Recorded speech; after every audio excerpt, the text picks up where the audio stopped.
Arestado ang 35 anyos na babaeng matagal ng wanted dahil sa kasong trafficking matapos umano nitong pasayawin ng hubot-hubad ang isang minor de edad sa isang bar sa Marikina City noong 2020.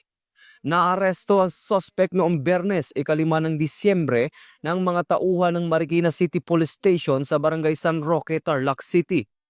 Ayon kay Police Colonel Jenny Texon, ang hepe ng Marikina City Police Station, nangyari ang insidente noong March 9, 2020 kung saan ilalok ng suspect ang biktima, ngunit pinilit itong magubad at sumayaw ng walang saplot sa loob ng bar. Agad nagreklamo ang pamilya ng biktima, ngunit nagpalipat-lipat umano ng lugar ang suspect kaya hindi agad natuntun.